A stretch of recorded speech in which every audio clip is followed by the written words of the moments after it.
Some cruises look nothing like the vacation people thought they booked. The exact same itinerary can feel magical in 1 month and deeply disappointing just a few weeks later. Caribbean cruises can be ruined by hurricane season. Mediterranean ports can become overcrowded and unbearably hot. Alaska sailings can lose their magic once the wildlife and long daylight begin to disappear. And some European river cruises can quietly turn into bus tours when water levels drop too low. The worst part is that many travelers often realize this only after spending thousands of dollars.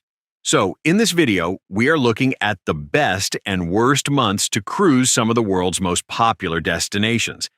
Because when it comes to cruising, timing does not just change the weather, it changes the entire experience.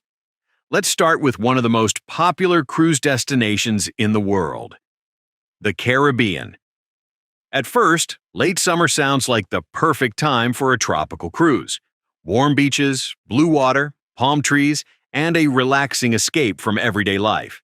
But in reality, August and September can be two of the worst months to cruise the Caribbean. That is peak hurricane season. And that does not just mean a quick afternoon shower. It can mean major storm systems, rough seas, canceled ports, and completely changed itineraries. You might book a cruise to visit islands like St. Thomas, Grand Cayman, or the Bahamas.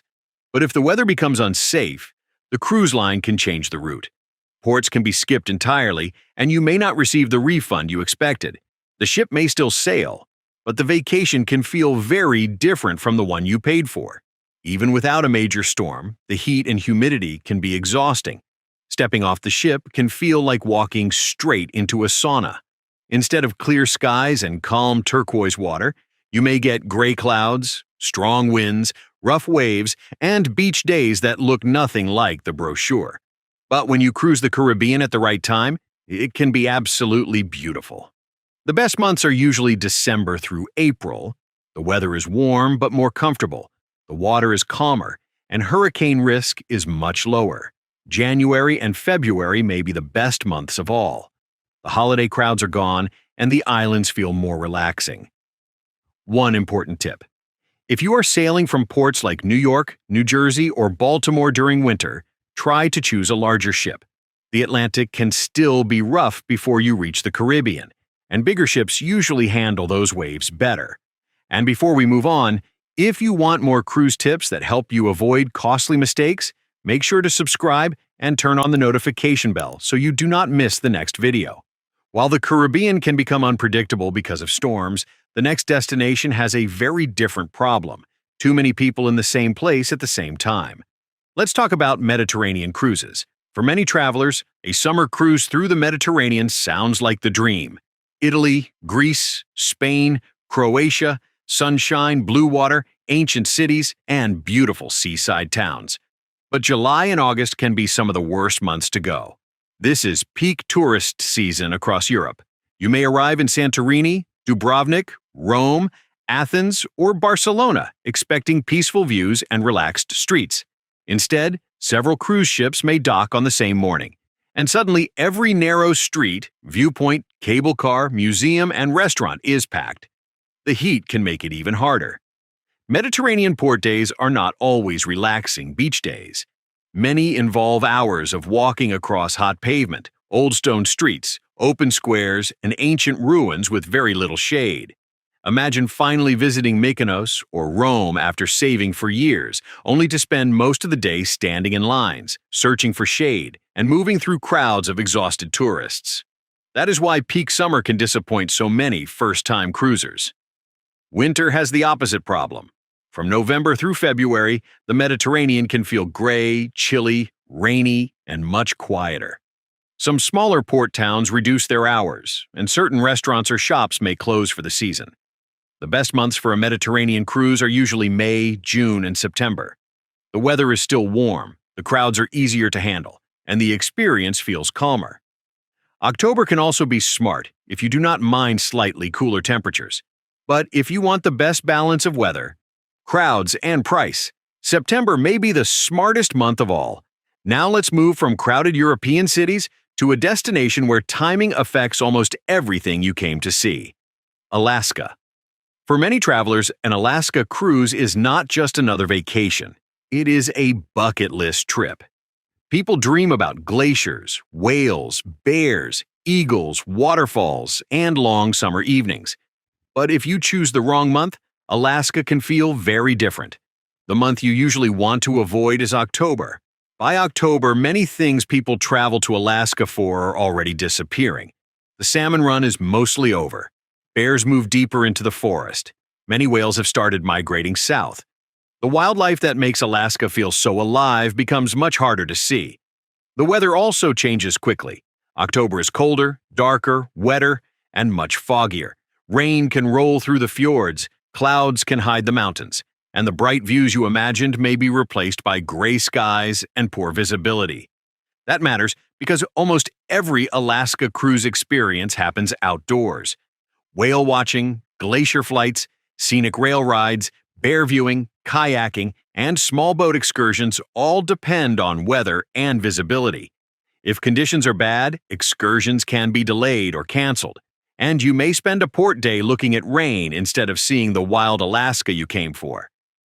By October, the long daylight is also gone. One of the best parts of an Alaska cruise is standing outside late in the evening while the ship sails past mountains, forests, and glaciers in soft summer light. If you go too late, you lose much of that magic. The best time to cruise Alaska is usually June through early September. During this window, wildlife is active, whales are feeding near the coast, daylight lasts longer, and the scenery is at its most powerful. May can also be good if you want fewer crowds and slightly drier weather. But for wildlife, later summer is usually better.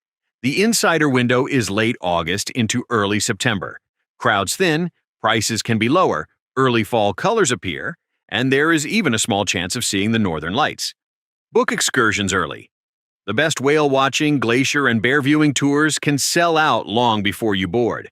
Now let's talk about Mexico cruises, because this is where timing can quietly change the atmosphere of your trip.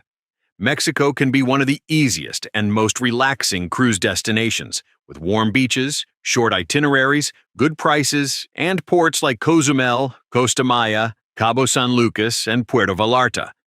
But a few months can change the trip. The first ones are August and September. Just like the Caribbean, these months fall during hurricane season. Storms can change itineraries, create rough seas, and make port days much less enjoyable. Even without a direct hit, the heat and humidity can be intense. Stepping off the ship in Cozumel in August can feel like walking into a steam room. The air feels heavy, the sun feels strong, and even a simple walk through town can become tiring quickly. But April has a completely different problem. Spring break. Many people do not think about this when they book a Mexico cruise. They see a good price, a short itinerary, and warm weather. But then they board and realize the atmosphere is not calm at all. The pool deck may be packed, the bars may be loud, the hot tubs may be full, and the cruise can start to feel more like a floating college party than a relaxing vacation. If you were hoping to read by the pool or enjoy quiet sea days, it may not be the experience you had in mind. The best months for Mexico cruises are usually November through March. Hurricane season is over, temperatures are more comfortable, and the beaches often look the way people imagine them. If you want the smartest window, aim for mid-January through mid-February.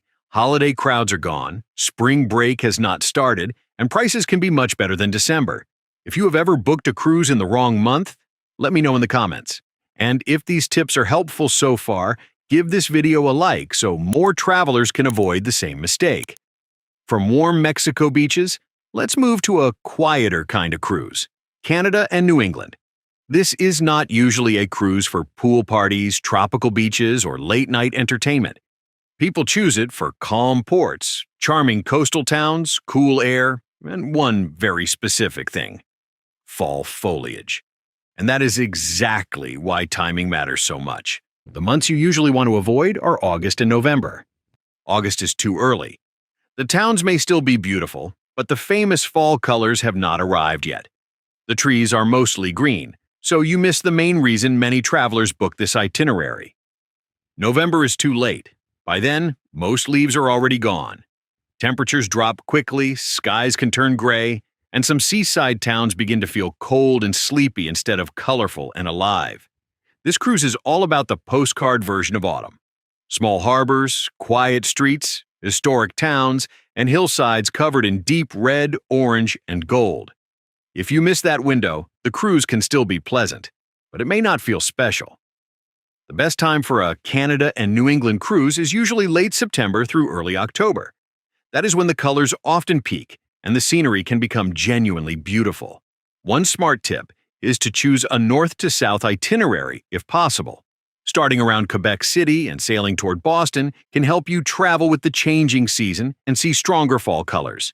From the autumn colors of Canada and New England, we move to a destination where daylight can completely change the experience. The Norwegian fjords. This is one of the most beautiful cruise destinations in Europe, but it is also one of the easiest places to book at the wrong time. The months you usually want to avoid are October through April. During this period, Norway becomes colder, darker, wetter, and much quieter. The fjords are still dramatic, but the experience can feel different from what most travelers imagine. A big part of the magic in Norway is the light. You want to see the mountains, waterfalls, cliffs, and small villages as the ship moves through the fjords. But in colder months, daylight can be limited. In some areas, the sun may disappear early in the afternoon, so you could sail through incredible scenery in gray light or near darkness. The waterfalls can also be less powerful outside the best season, and some small towns may feel quiet or partly closed. That does not mean Norway is not beautiful in winter. It absolutely is. But for a classic fjords cruise, it may not give you the version you were dreaming about. The best time to cruise the Norwegian fjords is June through early August. July is often especially good because the days are long, the scenery is bright, and the famous midnight sun can make the trip feel almost unreal. Imagine standing on your balcony late at night while the sky still glows over the water and waterfalls drop down the cliffs around you. For this cruise, a balcony cabin can be worth it. Some of the best moments happen when the ship is quiet and the fjords feel still. Now let's move away from ocean cruising and talk about a very different kind of trip: European river cruises. These cruises can feel slower, cozier, and more intimate than big ship cruises. Instead of crossing open water, you glide past castles, vineyards, old villages, and historic cities. But the wrong month can change this trip completely. The months that often disappoint travelers are January and February. By then, the Christmas markets are gone. The lights have come down, the festive stalls have disappeared, and many riverside towns feel much quieter.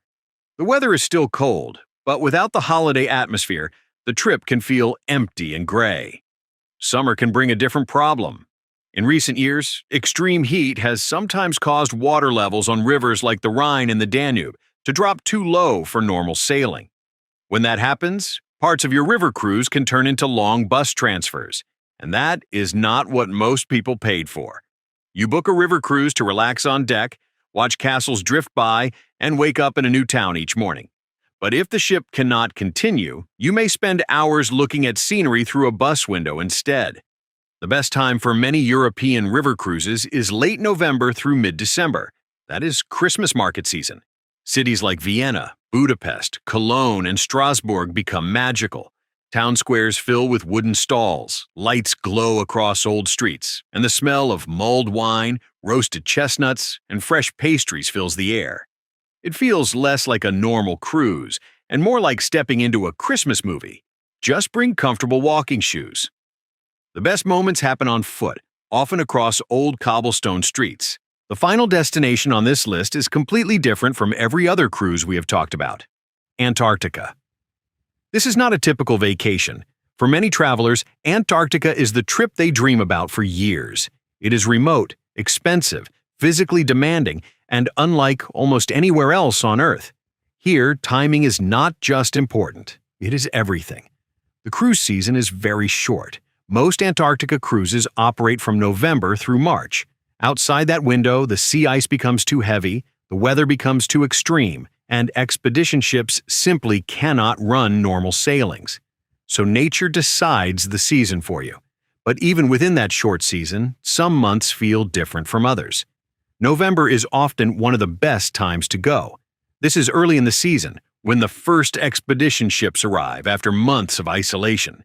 The snow can look fresh and untouched. Penguin colonies become active again, seals rest on the ice, and the landscape can feel silent, clean, and almost unreal. Later in the season can also be wonderful, especially if you want more whale activity.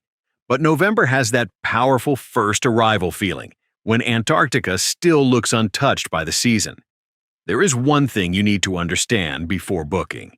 Antarctica is not a smooth luxury cruise. To get there, most ships cross the Drake Passage, one of the roughest stretches of ocean in the world. Be prepared for motion sickness and rough sea days. But once you arrive, the discomfort becomes part of the story. You are surrounded by glaciers, ice fields, penguins, seals, and silence on a scale that is hard to describe. If possible, choose a smaller expedition ship. Smaller ships often allow more landings, closer wildlife encounters, and a more immersive experience. One final thing to remember. If you want lower prices, smaller crowds, and a more relaxed experience, avoid major school holidays whenever possible. For many cruise destinations, shoulder season is where the best trips happen. The weather is still good, the ports are calmer, and the experience often feels better. Now I am curious, which cruise destination is highest on your bucket list right now? Let me know in the comments. And if you are planning a cruise soon, watch the next video on screen.